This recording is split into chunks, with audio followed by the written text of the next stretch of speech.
ونصلي ونسلم على رسول الكريم أما بعد فأعوذ بالله من الشيطان الرجيم بسم الله الرحمن الرحيم ألف لام ميم ذلك الكتاب لا ريب فيه صدق الله مولانا العظيم وصدق رسول النبي الكريم ونحن على ذلك من الشاهدين والشاكرين والحمد لله رب العالمين.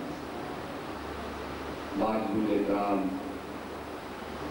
علماء ذیشان، ناخوانان حضرات، بزرگواران محترم و عزیزان ملت، آج کی یہ تقریب صحیح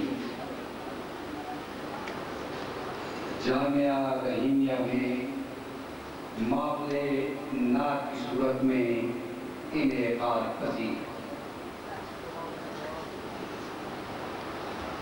جامعہ رحیمیہ اپنے محل رکوع کے اعتبار سے انتہائی موزوں اور خوبصورت جگہ پر واقع ہے. یقین جانیے جسے دیکھ کر ایک قلبی مسرت محسوس کر رہا. ہمارے برادر مکرم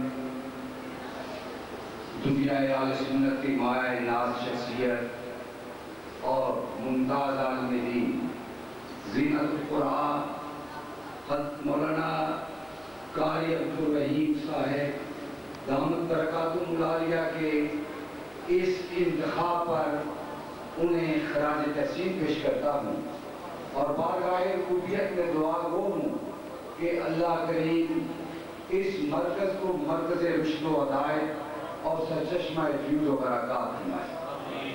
یہاں سے علم و عرفان کے فوائد پھوٹے اور عشق مصطفی صلی اللہ علیہ وآلہ وسلم کی دھومیں مچی. اگر اس کے پہلے حج پہ غور کرو، پہلے نعت پہ غور کرو تو سرکار کی نعت کے غبارے پھوٹتے ہوئے دکھائی دیتے ہیں. ارشاد ربانی ہو رہا ہے الف لام میم. یہ حروف مقطعات سے اس کے صحیح معنی اللہ اور اللہ کے رسول کے سوا کوئی نہیں جانتا، لیکن مفسرین نے بعض مفسرین نے اس کے ایک معنی یہ بھی کیے ہیں کہ الف سے مراد ہے اللہ، لام سے مراد ہے جبریل علیہ السلام اور میم سے مراد ہے محمد رسول اللہ. اللہ جس کا یہ کلام ہے، جبریل جو لائے ہیں، محمد صلی اللہ علیہ وسلم جن پر یہ آیات ربانی نازل ہوئی ہیں، ایک سوال پیدا ہوتا ہے کہ اللہ کا لگایا گیا، میم محمد کا لگایا گیا، لیکن جبریل کا جیم کیوں نہ لگایا؟ چاہیے تو یہ تھا کہ اگر جبریل علیہ السلام کا ذکر مقصود ہوتا تو آیت کریمہ کا آغاز اس طرح ہوتا الف جیم میم، لیکن الف جیم میم کی بجائے الف لام میم کہا گیا. اس کی وجہ تشبیہ کیا ہے؟ عربوں کے ہاں ایک قدیم رسم ہے، عربوں کے ہاں ایک قدیم رسم ہے، اور وہ رسم کیا ہے کہ جب ناموں کی تخفیف کی جاتی ہے، جب ناموں کو مخفف کیا جاتا ہے، ہمارے ہم یہ نا ڈپٹی کمشنر کو مخفف کرتے ہیں تو ڈی سی لکھ دیتے ہیں، لوئر ڈویژن کلرک کو ایل ڈی سی لکھ دیتے ہیں. اس طرح سے حروف کے ہم مخفف کرتے ہیں، تخفیف کرتے ہیں. عربوں کے ہاں یہ قاعدہ ہے کہ اگر آقا ہو تو نام کا پہلا حرف لکھا جاتا ہے، غلام ہو تو نام کا آخری حرف لکھا جاتا ہے. الف لام میم اللہ، الف سے مراد اللہ ہے، میم سے مراد محمد ہے اور لام سے مراد جبریل ہے. قرآن کی آیت کے پہلے حرف نے یہ بتا دیا کہ جبریل ادھر جائے تو عبد خدا ہوتا ہے، ادھر آئے تو غلام مصطفیٰ ہوتا ہے. الف لام نے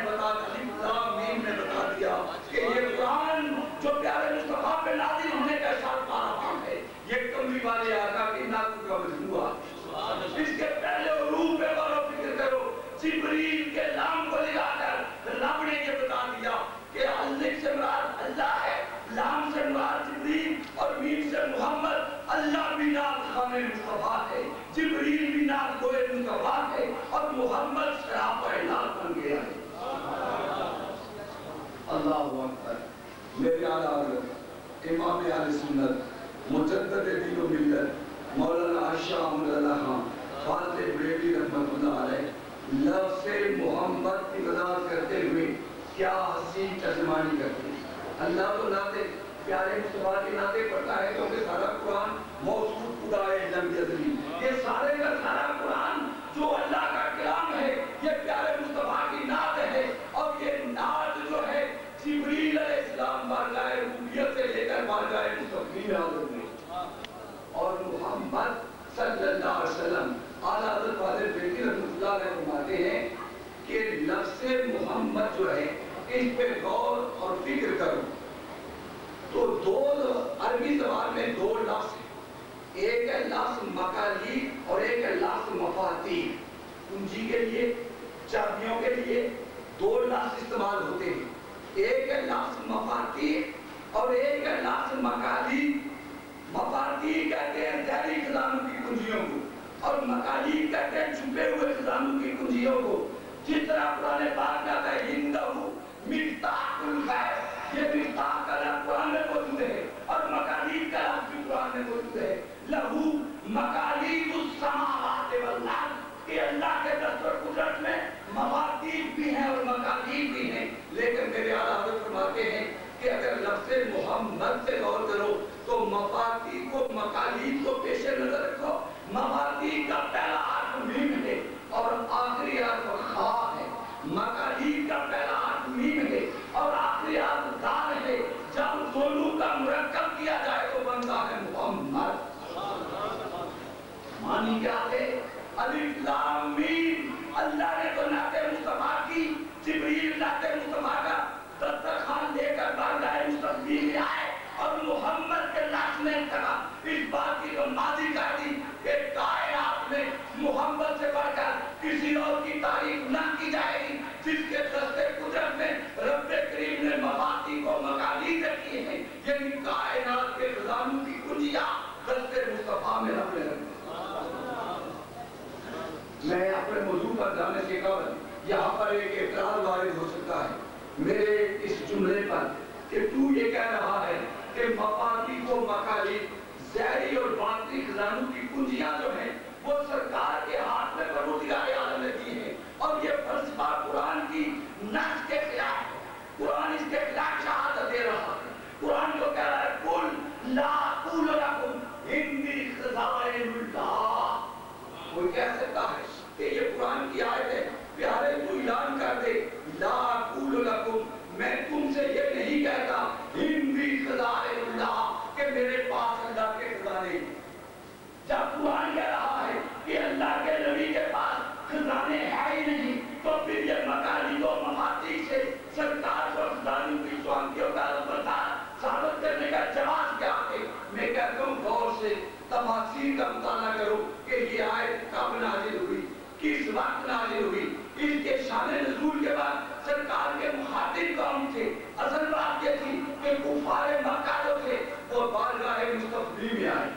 مشرکین مکہ کفار ناانجار بارگاہ آقا میں آئے کہنے لگے اے محمد صلی اللہ علیہ وسلم اگر تو نبی ہے ہم کو سونا دیتے چاندی دیتے درہم و دینار دیتے ڈالر پاؤنڈ دیتے سونے اور جناب والا چاندی کے انبار لگاتے. سرکار لب کشائی کرنا ہی چاہتے تھے کہ جبریل علیہ السلام سدرہ کے تائے اللہ کا پیغام لے کر بارگاہ مستقبل میں حاضر ہو گئے. پیارے محبوب قل لا اقول لکم عندی خزائن اللہ. تو ان کافروں سے کہہ دے کہ میرے پاس اللہ کا کوئی خزانہ نہیں. کن سے کہہ دے اور کن سے کہہ دے؟ سرکار نے کس سے کہا میرے پاس کوئی خزانہ نہیں؟ کافروں سے. لیکن جب صدیق و فاروق آئے عثمان و علی آئے بلال و سلیمان آئے بخاری شریف کو اٹھا کے دیکھیے بارگاہ مستقبل میں آئے سرکار فرماتے ہیں اوتیت تو مفاتیح خزائن الارض. مانگو مجھ سے کیا مانگتے ہو میرے اللہ نے زمین کے خزانوں کی کنجیاں مجھے عطا کی. ایک سوال یہاں پر پیدا ہوتا ہے کہ اللہ یاد اللہ نبی بھی شاید کوئی روایتی پالیٹیشن ہوتا ہے. روایتی سیاستدان جب ووٹیں حاصل کرنے کی باری آتی ہے تو نکلے وعدے کرتے ہیں اور جب سلیکٹ ہو جاتے ہیں ممبر تو پھر جناب والا وہ لوگوں سے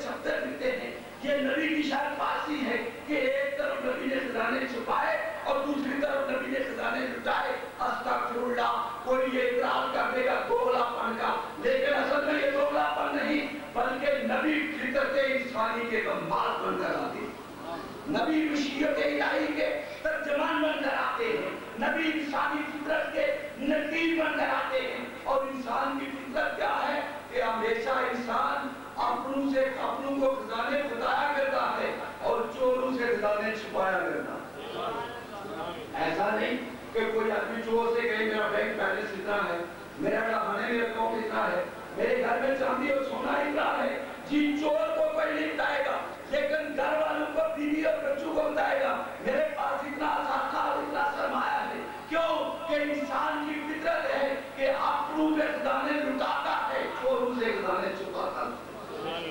نبی نے کافروں کو چور سمجھ کر ان سے خزانے چھپائے اور غلاموں کو غلام سمجھ کر ان سے خزانے لٹائے۔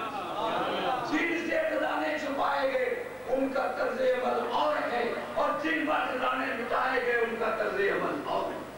آپ یہ دیکھیں نا کہ دو مریض ڈاکٹر کے پاس جائیں، علاج معالجہ کرائیں، انجیکشن لگے، ٹیبلٹس کھائیں، ایک کو شفا مل جائے اور دوسرے کی بیماری صحیح نہ ہو، پہلے سے پوچھو یہ ڈاکٹر کیسا ہے، وہ کہے گا یہ بڑا لائق ہے، یہ بڑا اچھا ڈاکٹر ہے۔ دوسرے سے پوچھو جسے شفا نہیں ملی تھی کہ ڈاکٹر کیسا ہے، وہ کہے گا یہ فراڈیا ہے، اس کے پاس کوئی دوا شفا نہیں ہے۔ دونوں اصل میں کہنے میں آپ کو جانا رہے کہ رد عمل دونوں کا جدا جانا ہے۔ اسی طرح نبی نے جن سے خزانے چھپائے ان کا رد عمل اور ہے، اور جن پر خزانے لٹائے ان کا رد عمل اور ہے۔ جن سے خزانے چھپائے وہ اور ان کی ذریت قیامت تک یہ کہتی رہے گی کہ نبی کے پاس نہ کچھ ہے نہ نبی کچھ دے سکتا، اور جن پر خزانے لٹائے گئے وہ اور ان کے غلام قیامت تک دھومے بجاتے رہیں گے۔ لا ربیہ جو ملا انہی سے ملا، بڑھتی ہے کونین میں نعمت رسول اللہ۔ حضرات محترم، الف لام میم ذالک الکتاب، ذالک اس لفظ الکتاب نے بھی سرکار کی مدح سرائی کی۔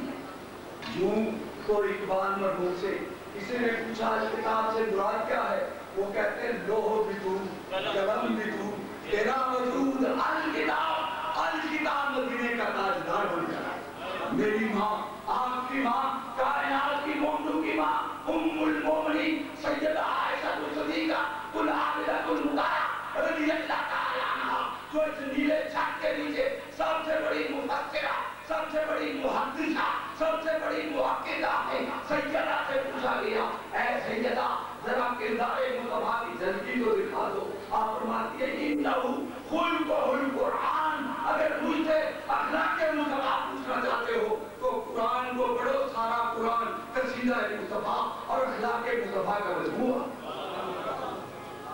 میرے دوست، میرے بزرگ، میرے عزیز، لیکن یہاں دیکھیے فرمایا گیا ذالک الکتاب، ذالک عربی زبان کا ایک قاعدہ ہے کہ نکرہ سے پہلے الف لام لگا دیا جائے تو وہ معرفہ بن جاتا ہے، عمومیت میں خصوصیت کے معنی پائے جاتے ہیں۔ رب کریم نے قرآن کے نزول کے ابتدا میں یہ بات بتا دی ذالک الکتاب، یہ کتاب جو میں نے اپنے محبوب پہ نازل کی ہے یہ کتاب نہیں، اگر اسے ہدایت پڑھو تو پڑھیں گے ذالک الکتاب، جس کے معنی یہ ہیں کہ کائنات میں اس کتاب جیسی کتاب کوئی نہیں۔ اس کتاب کو بے مثل ہونے کا شرط کیوں ملا کہ اس کتاب نے بے مثل نبی پر نزول کا شرط پایا، چونکہ یہ کتاب بے مثل نبی پہ نازل ہوئی ہے اس لیے کائنات میں اس کتاب جیسی کوئی کتاب یہ آج اور دیکھیے گا عربی زبان میں زمانے کو کہتے ہیں عصر، ہر زمانہ عصر ہے، جرنیل کا زمانہ، ادیب کا زمانہ، شعراء کا زمانہ، جن بولگے کا زمانہ، چرچل کا زمانہ، شیکسپیئر کا زمانہ، مختلف جو سکندر کا زمانہ، ہر ایک زمانہ اثر کرائے گا، لیکن وہ زمانہ جس زمانے کی جناب والا باد نصیب نے سرکار کے زلفے واللہ کو چھو لیا، وہ زمانہ جس زمانے کی سورج کی شعاؤں میں جذبے مصطفیٰ کو تاپنے کا شرط پایا، وہ زمانہ جس زمانے میں چاند کی کرنوں نے چہرہ بدوہا کی زیارت کی، رب کہتا ہے اسے عصر نہ کہو، یہ عام زمانہ نہیں، واللہ